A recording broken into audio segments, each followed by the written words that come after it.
A street in Detroit can look normal from the corner. Two kids' bikes on a porch, a new roof on one house. Then you walk 20 yards and the block breaks boarded windows, a burned frame, tall grass swallowing the sidewalk, a for sale sign so sun-faded it's basically decorative. This is the part nobody puts into a pro forma.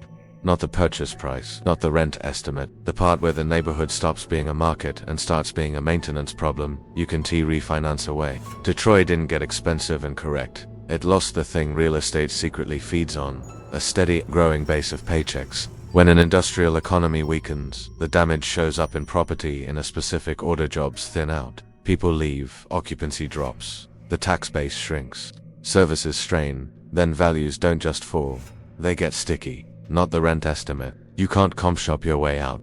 Your exit becomes luck. According to the US Census, Detroit's population is far below its mid-century peak, and that long decline is the kind of slow leak that kills housing demand 1 year at a time. According to the Federal Reserve's Fred database and the S&P CoreLogic Case-Shiller Detroit Index, the city also lived through a brutal housing cycle where prices collapsed and recovery took time, meaning timing saved some investors and ruined others. If you work real estate in any market tied to one big industry, Detroit isn't history, it's a warning label. Detroit doesn't warn you with a single headline. It whispers for years, then it starts taking things away. A job here, a family there, a storefront that never reopens. Then the housing market stops behaving like a market and starts behaving like gravity. You can feel it block by block. One renovated house, one lived-in porch, then a gap, an empty lot, then another gap. Real estate people call it neighborhood variance. Residents call it the moment they stop walking at night.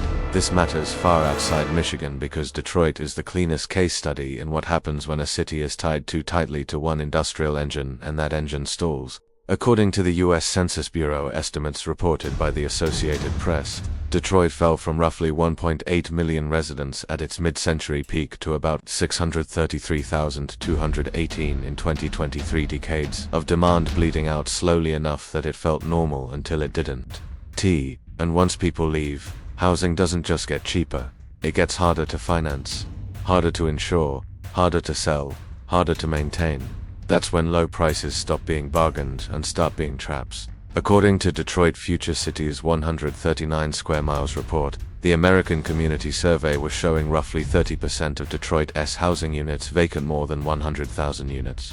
You don't need to be a planner to know what that does. Comps get noisy, appraisals get conservative, lenders tighten, and the cost of disorder gets shoved onto whoever still lives there. Even the price chart tells the same story. According to the Federal Reserve Bank of St. Louis Fred, the S&P Case-Shiller Detroit Home Price Index shows a brutal boom-bust cycle, and a recovery that took time, meaning timing saved some owners and destroyed others. And when the city's finances snapped, it was symbolic, a major municipal bankruptcy with debt estimated around $20 billion is the kind of event that changes services, confidence, and the tax conversation overnight. If you want more real estate breakdowns that treat cities like risk models, hit like, subscribe, and tell me what city and country you're watching from because that support funds deeper research. For transparency, every data source cited in this video is listed in the description. Detroit's decline didn't start with a housing crash. Housing was the receipt. You can trace the first crack in the places people usually ignore: payrolls, not prices.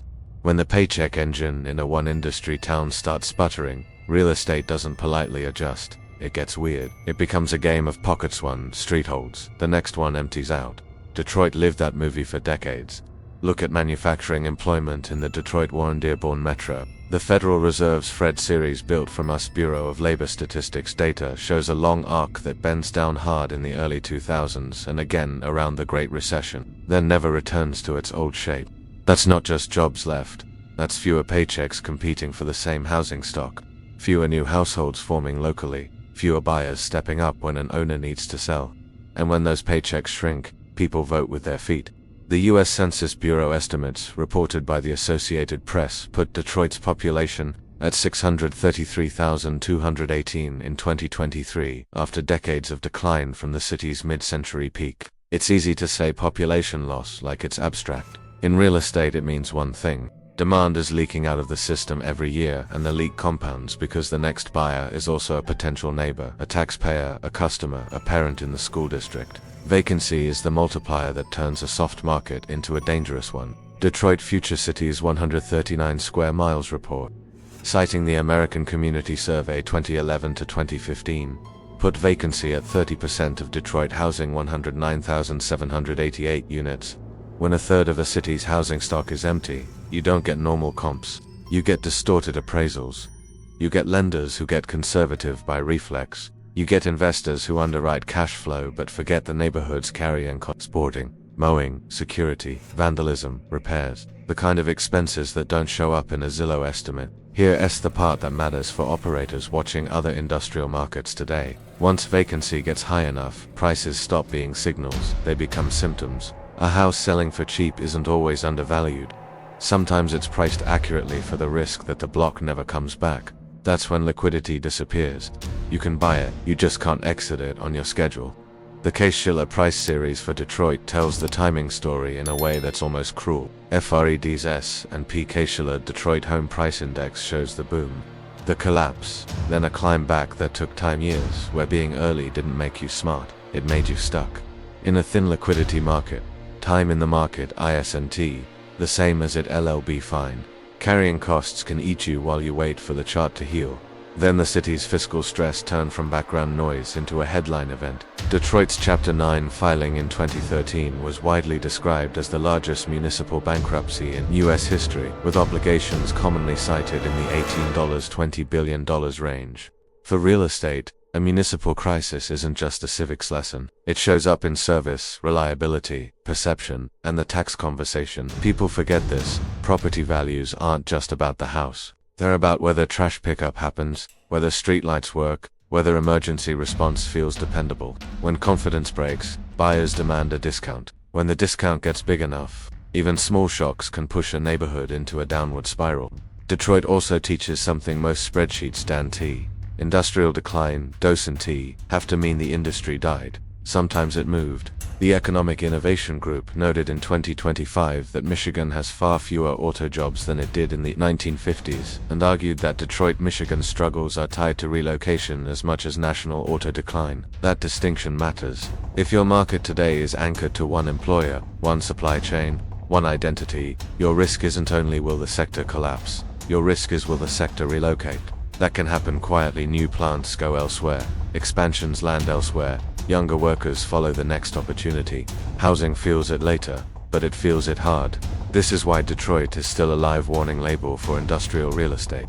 The early indicators weren't home prices, they were employment, concentration, outmigration, and vacancy. Once those set in, housing didn't just become cheaper, it became unstable, harder to finance, harder to insure, harder to sell, and more expensive to maintain in ways that don't show up on the listing page. And if you're operating in a market that depends on one industrial heartbeat, the question isn't, can this happen here? The real question is, how far into the cycle would you recognize it before the vacancy spreads, or after your comps turn into ghosts?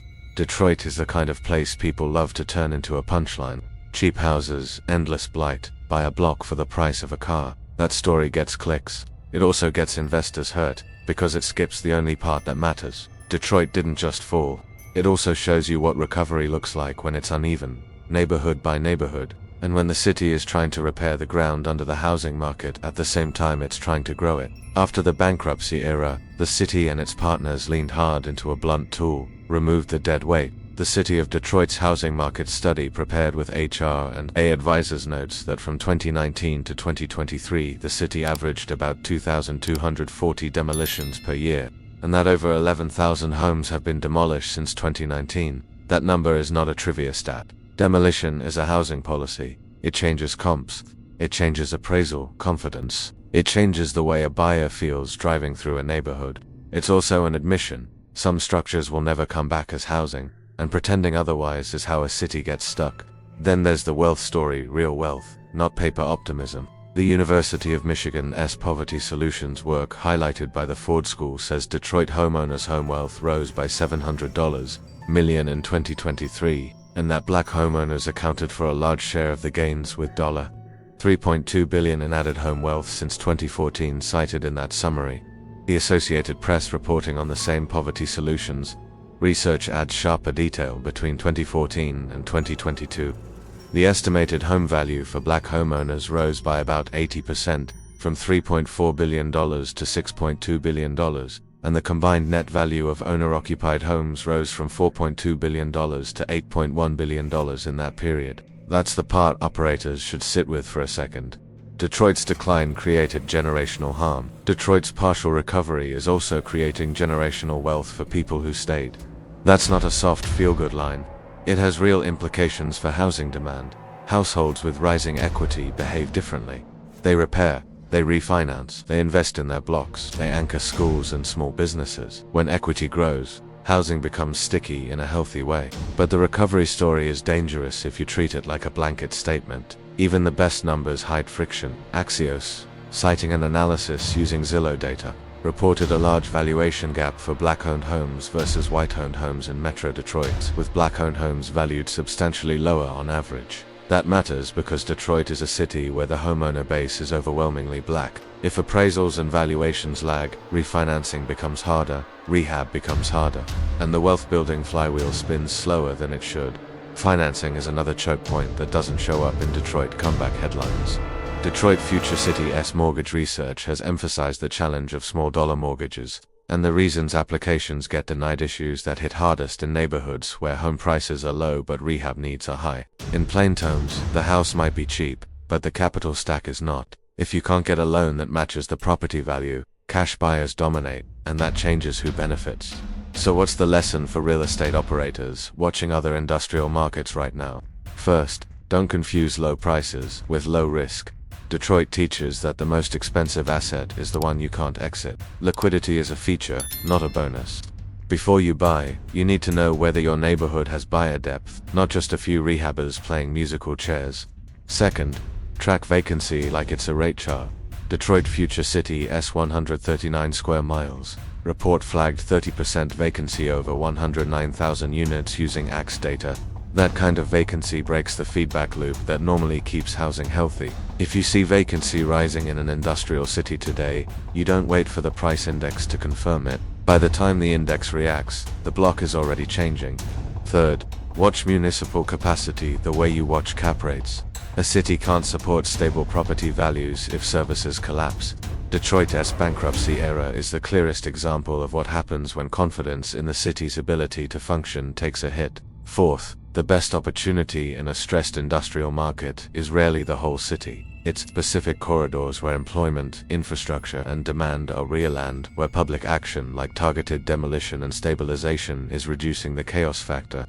HR&AS work and the city's own housing strategy documents are basically saying the same thing in policy language. Detroit is trying to focus on where the market can hold and grow, not pretend every square mile will rebound equally. Detroit isn't a ghost story, it's a manual. Ignore it and you'll repeat it. Read it closely and you'll start spotting the early signs in any industrial market before the cheap house becomes the most expensive decision you ever made. Detroit's lesson isn't, don't touch industrial cities, it's stop pretending demand is permanent. A market tied to one engine can look stable right up until the day it doesn't. In Detroit, the warning lights were obvious in hindsight: a long population slide that drained buyer depth year after year, and vacancy that turned normal neighborhoods into coin flips. Census estimates cited by the Associated Press put Detroit at about 633,218 residents in 2023 after a decades-long decline from its mid-century peak. Detroit Future City's 139 square miles report, drawing on American Community Survey data, pegged vacancy around 30%. More than 100,000 units, numbers that explain why cheap can turn into unsellable in a hurry. For operators, the risk model is simple and brutal. When the buyer pool shrinks, liquidity disappears first, then financing tightens. Then maintenance costs become the hidden tax that destroys returns. That's why Detroit should be treated like a field manual for any market still leaning hard on one industry. The auto story is a reminder that decline isn't always industry dies. Sometimes it's industry relocates, and the housing market pays the bill later. The opportunity side is real, but it's not citywide and it's not automatic. Recovery in Detroit has been shaped by active cleanup and targeted stabilization. HRNAS Detroit Housing Market Work notes that from 2019 to 2023, the city averaged roughly to 240 demolitions per year, with more than 11,000 homes demolished since 2019, an ugly tool but one that can reduce blight pressure and reset neighborhood expectations. And the wealth rebound is measurable. University of Michigan Poverty Solutions research summarized in reporting points to Detroit homeowners. Home wealth rising by $700 million in 2023, with black homeowners capturing a large share of the gains and billions in added home wealth over the past decade. So here's the question for the comments. If Detroit is the warning label for one industry housing markets, which city today is most at risk of repeating the pattern slow leak? Then sudden break. Hit like, subscribe, and tell me what city and country you're watching from. Every data source cited in this video is listed in the description.